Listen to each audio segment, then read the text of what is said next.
Para que algo suene real, tiene que partir de una emoción real. Por eso los escritores y los artistas en general son caníbales de la vida de otros.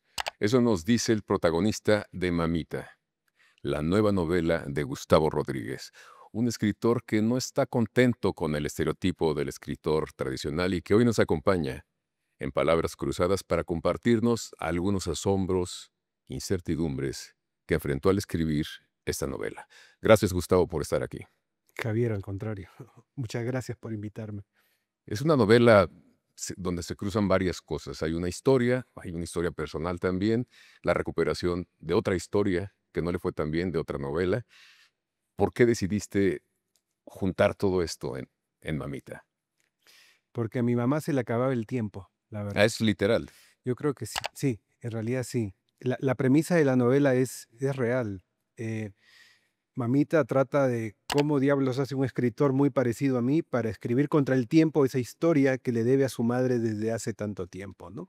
Entonces sí, es probablemente mi novela más autobiográfica, ¿no? Pero es novela, obviamente. Es una novela, pero es Sí. una novela que nos hace pensar, o sobre todo a los jóvenes que hacen novelas, en el proceso de la escritura o de la creación.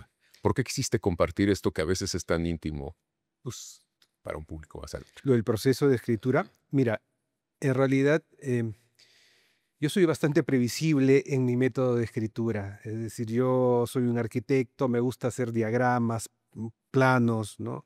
¿Es literal? Sí, sí, sí, de verdad que sí. ¿Se dibujas o...? Sí, hago el Ok. diagrama, hago una escaleta, lo preparo bien todo, ¿no? Ajá. Para el reto cuando eres un escritor así es crear la sensación de espontaneidad al lector mientras va pasando la página, ¿no? Este, y yo usualmente me pongo a hacer este esquema cuando ya tengo un argumento. David Foster Wallace se reiría de mí. Este, pero en este caso yo no tenía un argumento, en realidad, lo que tenía era esta deuda con mi mamá. ¿Qué Entonces, argumento? sí, entonces se convirtió en el argumento, la deuda se convirtió en el argumento. Entonces, cuando es la historia de un escritor que no sabe cómo entregarle ese regalo a su madre, pues lo metaliterario entra de cajón, como decimos en Perú, ¿no? Entonces, sí fue un territorio propicio para que yo pudiera meter de contrabando, ¿no? En las reflexiones de mi alter ego en la novela, Ujú. lo que uno piensa cuando escribe una novela, los dilemas éticos que uno puede tener, ¿no? Este, quizá Javier, a mí siempre me ha gustado esta literatura de escritores que comparten cómo escriben. Ujú. Sin embargo, yo no me he considerado, pues, digamos, quizá digno de compartir mi método, ¿no? No sé, nunca se me ocurrió. Y creo que a través de la novela sí he podido contrabandear Exacto. las cosas que pienso, sí. Bueno, hay una similitud, aunque son muy diferentes, con Vargas Llosa, que también comparte esas zonas personales, ¿no? Sus Sí, relaciones, todo. Tu, sí, tu sí, relación con sí, tu madre. sí, sí, sí. En realidad, la literatura peruana, la narrativa peruana es más conocida, es la realista, ¿no? Y definitivamente desde Arguedas, pasando por Bryce Echenique, obviamente por Mario Vargas Llosa y varios colegas míos de mi generación, estas reminiscencias personales están presentes siempre, ¿no? Y también el contexto social, la historia, la ruda historia que a veces han enfrentado. Ah, eso sí, es que vivimos en países tan conflictuados, ¿no, Javier? Eh, eh, que es imposible, al contar una historia, no transmitir también los conflictos que hay alrededor, por más que sean historias domésticas, ¿no? Em, por ejemplo, en el caso de mi obra, a lo largo de mis novelas, uno puede ver fácilmente que mi preocupación por cómo el racismo para mí es la columna vertebral de todos los problemas de mi nación. Es lo que yo pienso, ¿no? La desigualdad rampante en Perú y de repente en varias sociedades, como la mexicana quizás, tal vez parta de eso, ¿no? Es un Eh, tema, yo creo que es un se gran tema, atraviesa en toda América es un Latina. gran tema. Entonces, para mí, por más que yo esté hablando de una novela sobre, ¿no? Mamita, digamos, es es imposible no zafar de eso, de alguna manera, ¿no? No de manera panfletaria, pero sí de alguna manera, con ciertos guiños quizá, ¿no? ¿Y tienes, digamos, otros escritores que te sientas, digamos, como afín en esta forma de recuperar la vida personal y el pasado social también de tu zona, de tu región? Eh, no, probablemente, hay un escritor que a mí peruano, que a mí me impactó mucho cuando lo empecé a leer de adolescente y creo que no me ha abandonado, es Julio Ramón Ribeiro. Bueno, es Es un gran escritor, un gran que prosista. yo creo que no lo hemos reconocido, Merece mucho tal más, vez. merece mucho más. Creo que poco a poco se le va reivindicando, ¿no? Julio Ramón Ribeiro era esos escritores que te hace pensar que escribir es fácil, porque Claro. es tan elegante, digamos, ¿no? Para mí la elegancia tiene que ver con estar bien ubicado y no hacer nada, ningún firulete de más, ¿no? Este, y sí, él de alguna manera es un escritor, pues, que proviene de la urbe, proviene del mismo lugar donde yo vivo, Miraflores, en Lima. Tiene un humor muy especial, ¿no? No humorada, sino un humor.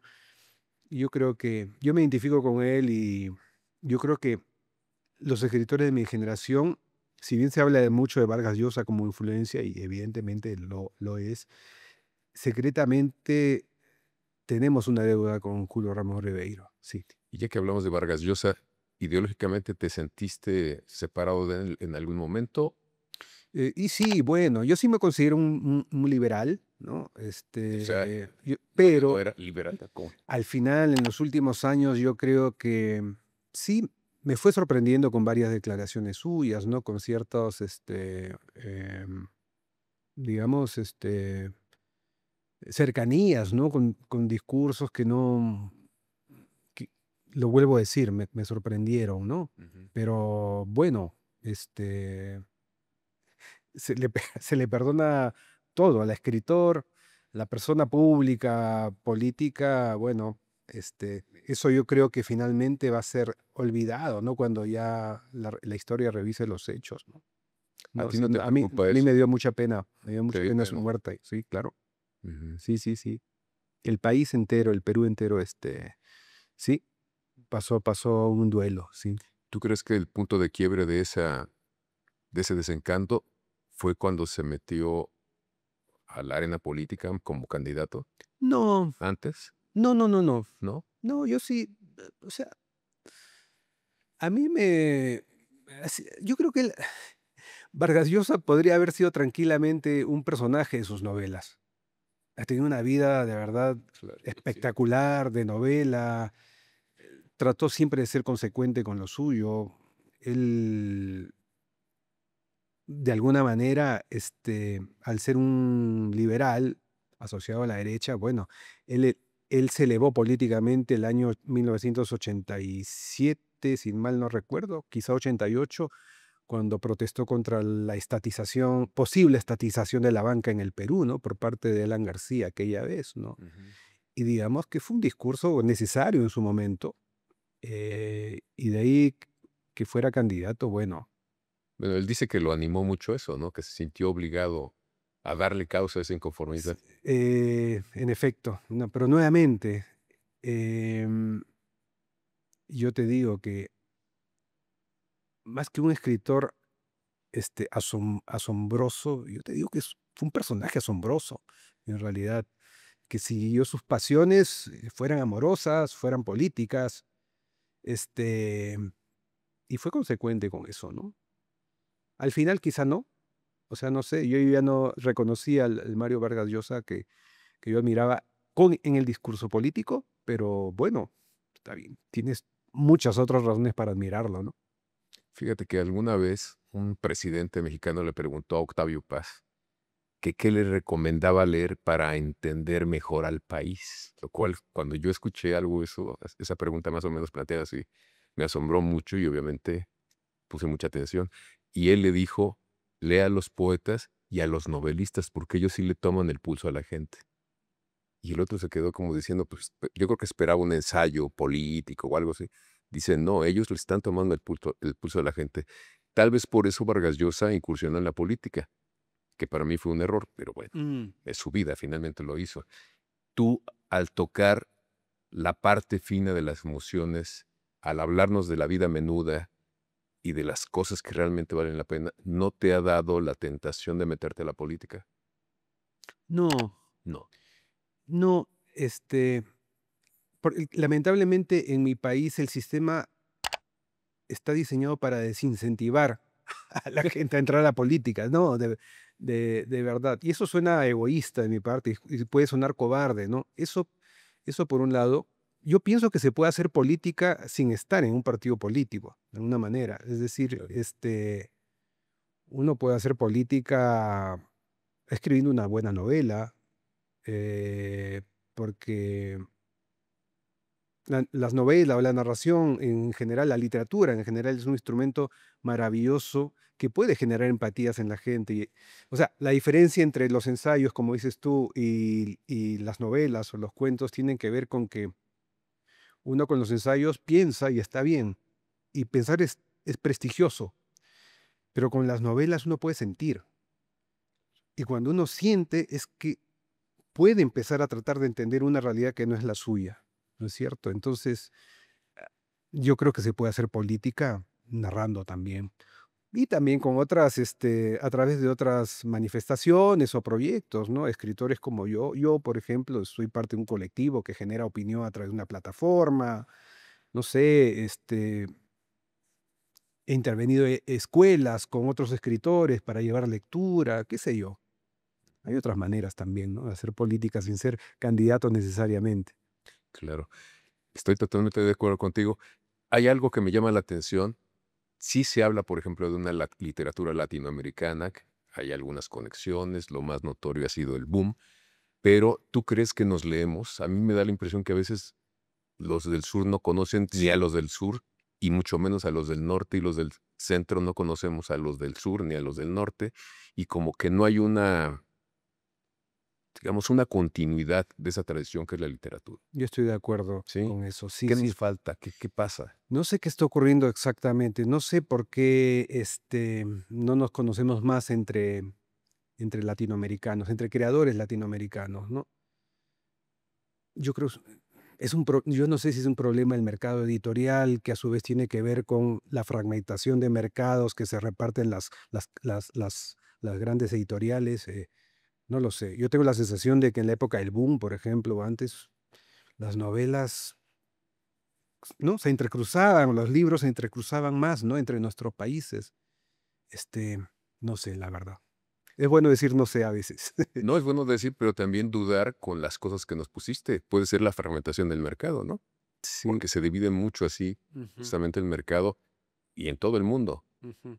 Entonces, puede ser parte de eso, pero de repente cuando uno empieza a leerte, por ejemplo, a ti, que eres un autor no mexicano, hay mucha gente que me dice, como que me está diciendo cosas a mí directamente. O sea, le estás hablando a un lector de otro país, que es la misma región, que comparte el mismo continente lingüístico, digamos, pero que sí conectas. Finalmente, los lectores son las conexiones más reales, ¿no? Es que, bueno, Chekhov lo dijo admirablemente bien, ¿no? Y simple, ¿no? O sea, si quieres contar el mundo, cuenta tu aldea. Uno, cuando cuenta una historia doméstica con la mayor autenticidad posible, de alguna manera va a tocar a alguna otra persona lejana, ¿no? Que se va a identificar con ello. Además, nuestras historias domésticas, familiares, están insertadas, o sea, no están aisladas del mundo. O sea, nuestras historias familiares están insertadas dentro de un contexto social, comunal quizá, y ese contexto a su vez está en un entorno nacional y ese a su vez en un entorno regional y hasta mundial, ¿no? O sea, en Mamita, por ejemplo, claro, yo empiezo hablando de historias que me contaban en una ciudad muy pequeña, una ciudad pequeña del norte del Perú, ¿no? Ahí empezó estas historias que me contaba mi madre, mi abuela. Este, pero de pronto pues termino hablando del sistema capitalista de inicios del siglo XX y de cómo el boom del caucho pues en aras del progreso, entre comillas, y Se para exterminó. que los autos, ¿no? Del mundo pudieran rodar con estas llantas, con estos neumáticos sacados de esta leche vegetal, pues esos neumáticos, pues, el precio de esos neumáticos era la sangre de miles y miles y miles de personas, de seres humanos en la Amazonía, ¿no? Y Así. de eso no se habla, ¿sí? Eso no, pero lo fijan los escritores. Aparece aquí Es que a veces los resuelto. escritores tienen que contar aquello que la narrativa oficial no dice, ¿no? O sea, la vorágine en Ecuador, Claro. tuvo que, José Eustacio Rivera tuvo que escribirlo, no sé, Vargas Llosa también lo escribió en El sueño del Celta, qué sé yo. Eso el genocidio del caucho en la Amazonía peruano-colombiana no se enseña en las escuelas. A mí nunca me lo enseñaron y hasta donde sea, mis hijas tampoco. No lo sabía, ¿no? Es terrible. La literatura tiene que vestirse a veces de justiciera, ¿no? Sí. Consignar por lo menos. Ujú. Pero no ha sido suficiente porque, No. por ejemplo, lo de la vorágine, pues es tremenda. Se cumplió hace poco un centenario, ¿no? Ujú. Y parece que pues, no lo asimilamos del todo porque No. repetimos esas historias terribles en otras zonas con otros productos. Pero Javier, hoy mismo, o sea, yo he hablado en Mamita, hago un paseo por el genocidio de hace 100 años o un poco más ahí, ¿no? Ah, Pero hoy mismo, si me permites el término medio raro que voy a comentar, se está produciendo un genocidio a cuentagotas en la Amazonía, 100 años después de ello. O sea, hay gente que está muriendo de cáncer, población que está muriendo de cáncer en la Amazonía por la explotación de hidrocarburos, gente muriendo, asesinada por defender sus bosques, eh, eh, el tráfico de animales, la minería ilegal, la tala. Es terrible lo que está ocurriendo, pero no llega a ser no llega pues a estar necesariamente en primeras planas, ¿no? Ni a escandalizarnos. ¿y cómo escoges tú los temas de tus novelas? ¿Cómo dices, caray, esto tengo que contarlo? Yo creo que hay escritores que lo han dicho mucho mejor que yo, ¿no? Yo creo que uno se da cuenta a posteriori de qué era lo que le preocupaba en su momento. Ujú. No es que yo diga, este tema me interesa, porque yo no me muevo por temas. Ya lo dije hace un rato, ¿no? Yo me muevo por argumentos. ¿Qué historia puede ser interesante de contar, ¿no? No sé, ahora, por ejemplo, me está interesando contar la vida de un profesor de tabla hawaiana de surf en Lima, unida a la vida de un microbusero, un conductor de bus, y unida Que a manejan la vida de... terriblemente según tú nos Sí, sí, dices. sí, sí, sí, sí, el tráfico en Lima es terrible. Entonces, no sé, tengo estas imágenes, estos personajes y tengo que encontrar el tipo de historia que los pueda unir, ¿no?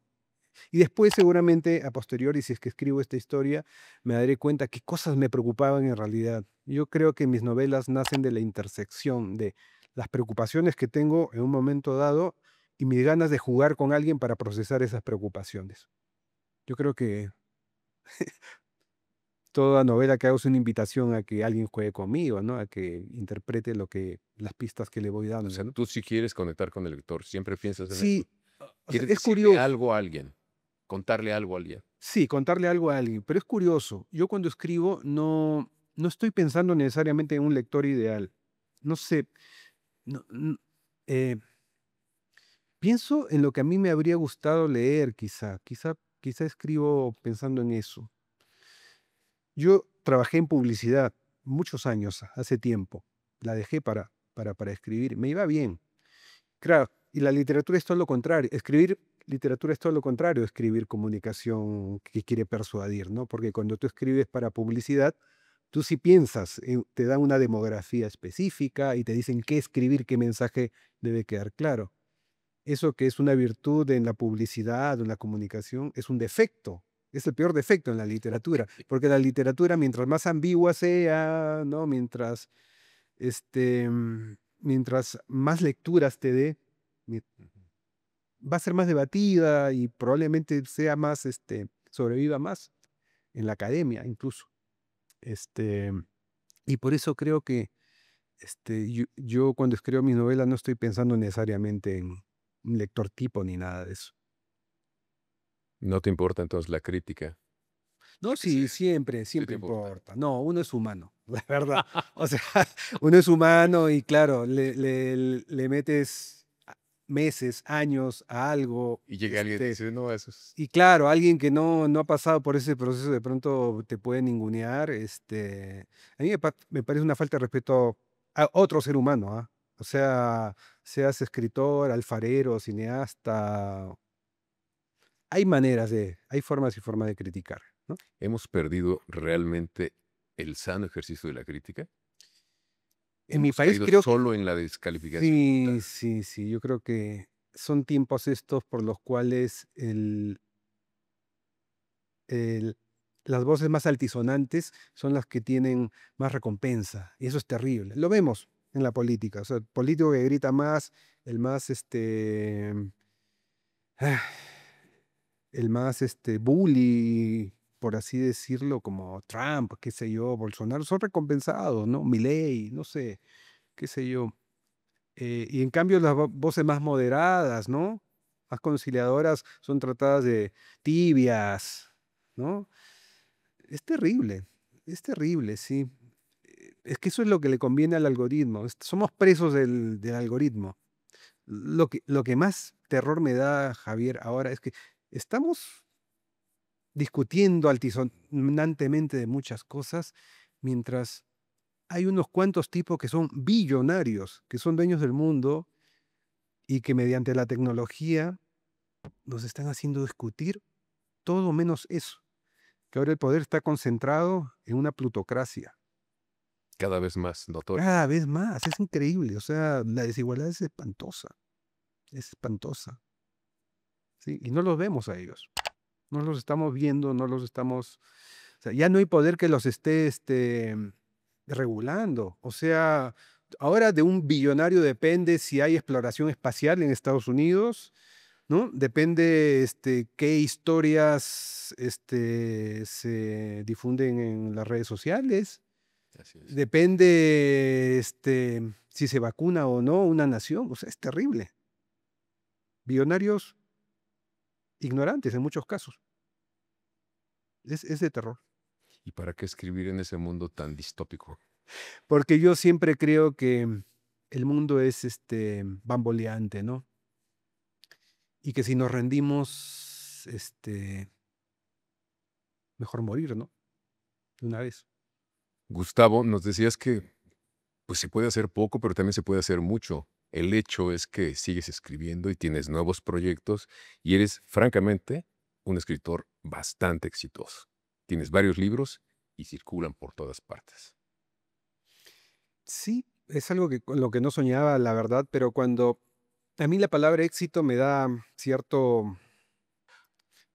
desconfianza, ¿no? Como decía Kipling en If, ¿no? El éxito y el fracaso, cuídate del éxito y el fracaso, ¿cuál era la palabra? Impostores o sí, esos impostores. No sé, ¿qué es exitoso? En realidad, tendemos a, tendemos a pensar que éxito equivale a acumulación, ¿no? Pero en realidad, para mí el éxito tiene que ver con que mis hijas quieran verme cuando vuelvo de viaje, por ejemplo, y quieren estar conmigo. Eso me parece maravilloso. Eso es exitoso.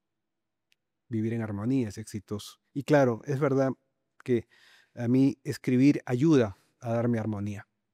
Sí, Es difícil, se lee bastante fácil cualquiera de tus libros, pero supongo que te cuesta trabajo. sí, cuesta trabajo. Thomas Mann Corriges decía, mucho. sí, bastante. Thomas Mann decía que escritor es aquella persona que para la cual escribir es más difícil que para el resto de personas, ¿no? Y sí, corrijo mucho, pero es la parte que más me gusta, ¿Sí? honestamente, sí. La corrección me gusta mucho más.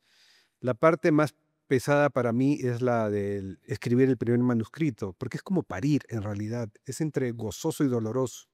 Y darle y levantarte todos los días y hacerlo y hacerlo. Escribes diario. Sí, escribo diario. Es una Escribo diario. disciplina. Todas las mañanas escribo diario. Sí, esa es mi rutina. Y cuando ya terminé el primer manuscrito y ya me pongo a corregir, esa es la parte más gozosa para mí, porque es como pulir una vasija, ¿no? con la ilusión de que, de que vas a alcanzar cierta perfección. No se alcanza nunca, pero el proceso ilusionado es bonito. Sí, no sé, algo te iba a decir, pero ya se me fue. Ok, ya ¿Y hay pareciera. alguna anécdota, como es tan vital la literatura, mueves emociones, puedes acudir a alguna persona? ¿Tienes alguna anécdota con algún lector que te haya sorprendido? Sí, sí. Eh, una vez en Colombia, estaba en la Feria del Libro de Colombia, de Bogotá, perdón, ¿no? Ujú. En una firma de libros vino una señora y me dejó un papelito. Y yo me olvidé.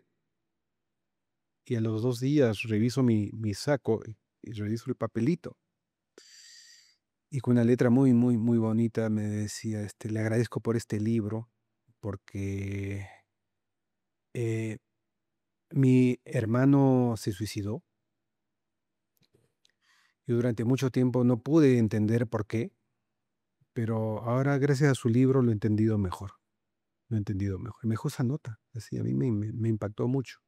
Sí, eso es algo que recuerdo, sí, con mucha claridad. Y después, sí, digamos que es un ejemplo, ¿no? De cómo es impresionante. A mí no me deja de impresionarme cómo una labor que uno hace en solitario, sin que te vea nadie, de pronto puede impactar lejos a alguien, ¿no? No deja de impresionarme. Totalmente. Estas conversaciones, finalmente, estas palabras, se llaman palabras cruzadas, pues las termino con un ejercicio que es cruzar palabras. Y es un ejercicio muy simple, o tal vez no tan simple, en donde yo te propongo una palabra y tú me dices lo que quieras, Mm, muy brevemente. ¿Estás de ujú. acuerdo? Vamos a ver, me dan muchos nervios este tipo de cuestionarios, pero bueno, Novela, realidad, genocidio, tristeza, eutanasia, derecho, aborto, derecho, Dios. omnipresencia. Pues con estas palabras cruzadas terminamos este ejercicio, esta conversación. Te agradezco mucho, Gustavo. Y les agradezco a ustedes que nos hayan acompañado en estas palabras cruzadas, que es un punto de encuentro de los distintos que comparten lo esencial, escuchar al otro. Recuerde seguirnos en todas las redes sociales como @La Jornada Online.